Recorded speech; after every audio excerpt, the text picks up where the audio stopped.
चंद दिनों पहले तक मुनव्वर राणा का परिचय देश के एक मशहूर शायर के तौर पर हुआ करता था, लेकिन अब उनकी पहचान योगी आदित्यनाथ के खिलाफ खुलेआम मोर्चा खोलने वाले की बन चुकी है।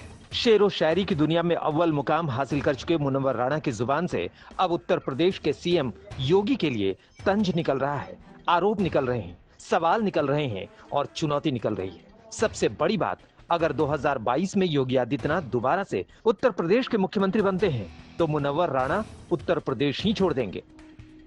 योगी दोबारा आते हैं पावर में तो उससे आपके हिसाब से क्या चीजें होंगी और आपने ऐसा मन क्यों बनाया? मैं इस नहीं, मुझे योगी, मैंने बताया ना कि योगी नहीं कोई भी आए, भाई जरूरी नहीं है, ये तो भाजपा का अपना फैसला कि वो किसको बनाए।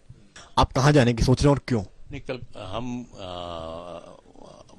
कलकत्ता मेरी एक उम्र गुजरी है, मैंने पूरी एजुकेशन भी वहीं हासिल की, तो मुझे कलकत्ता अच्छा लगता है इस लिहाज से कि कम से कम वहाँ कोई कम्युनलिज्म नहीं है। योगी सरकार बनती है तो मुनव्वर राणा उत्तर प्रदेश छोड़कर कलकत्ता। यस। दरअसल मुनव्वर राणा की इस दर्द के पीछे की असल कहानी कुछ रोज पुरानी है। 2 जुलाई की देर रात लखनऊ में मुनव्वर राणा के बेटे की खोज में यूपी पुलिस घर पहुंची थी, जहां शायर के परिवार ने महिलाओं और लड़कियों के साथ अभद्रता का आरोप लगाया था। जबरदस्त हाय तौबा मची थी और उस दिन मुनव्वर राणा खुलकर योगी राज के खिलाफ आ गए थे।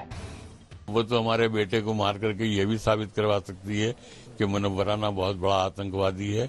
जो हिंदुस्तान में जितने भी बम और ये सब आए हैं बाहर से, जो ये आ रहे हैं, जो भी हमले हो रहे हैं, वो सब उसी के इशारे पे होते हैं, वही करवाता है। आज तक से ताजा बातचीत में मुनव्वर राणा ने अपने जख्मों को मुसलमान होने से भी जोड़ दिया है। उत्तर प्रदेश में मुस्लिम होने की सजा भुगतने की बात कह रहे हैं। मुस्लिम समाज तो हमेशा ही निशाने पे रहता है। किसी के पखाने में लोटा भी गिर जाए तो बोलेंगे मुसलमान ने गिराया होगा। वो आतंकवादी आ गए होंगे, अलकायदा ने ट्रेन करके भेजा है कि सबके टॉयलेट में लोटा गिरा दो जा करके। तो जितने भी इल्जाम हैं तरह तरह के रंग बिरंगे, सब मुसलमानों पर लगा देते हैं। यूपी में ओवैसी की पार्टी का चुनाव लड़ना भी मुनव्वर राणा को रास नहीं आ रहा है। उनकी माने तो यूपी के दंगल में ओवैसी के उतरने से सीधा फायदा योगी को होगा।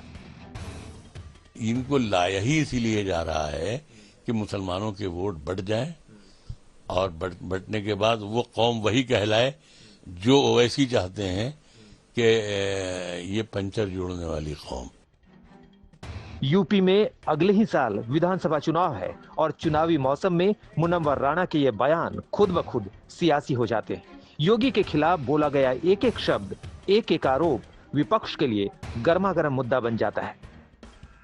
मात्र 6-7 महीने की बात है। ना ही किसी को यहाँ उत्तर प्रदेश छोड़ने की जरूरत पड़ेगी, ना ही किसी महिलाओं को अपनी सम्मान की चिंता करनी पड़ेगी, ना पे यहाँ कोई युवा बेरोजगार होगा, ना यहाँ महंगाई होगी, ना समाज के अंदर में अन्याय होगा। समाज में सबको न्याय मिलेगा। योगी जी की पार्टी और ओवैसी जी की पार्टी आजकल एक दूसरे की पूरक बनी हुई है, एक दूसरे को लैला मजनू कह रहे हैं ताकि मुख्य मुद्दों से बात को भटकाया जा सके। मुनव्वर राणा ने योगी पर निजी तंज मारा, लेकिन प्रशासन पर सवाल उठाए, सुरक्षा और खुफिया एजेंसियों को कटघरे में खड़ा किया, तो बीजेपी ने भी सलाह दी, जीतेंगे तो योगी ही, आप अपना कहीं और ठिकाना खोज लीजिए। मुनव्वर राणा को इस देश ने, प्रदेश ने बड़ा मान सम्मान दिया, सर माथे पर बिठाया है, लेकिन अब वो लगातार सियासी टिप्पणियां करने का काम कर रहे हैं और सियासत में भी मजहबी रंग घोलने का काम कर रहे हैं। अब उत्तर प्रदेश में योगी आदित्यनाथ जी के दोबारा चुने जाने पर जिस तरह से प्रदेश छोड़ने की बात कर रहे हैं, तो उन्हें अब कहीं दूसरी जगह मकान खोज लेना चाहिए, क्योंकि उत्तर प्रदेश में तो फिर योगी आदित्यनाथ जी की वापसी होने जा रही है। शायर मुनव्वर राणा ने भले ही बयान निजी हैसियत के नाते दिया हो, लेकिन बोल सियासी थे। बातों में ओवैसी के लिए नसीहत भी थी और विपक्ष के लिए इशारा भी।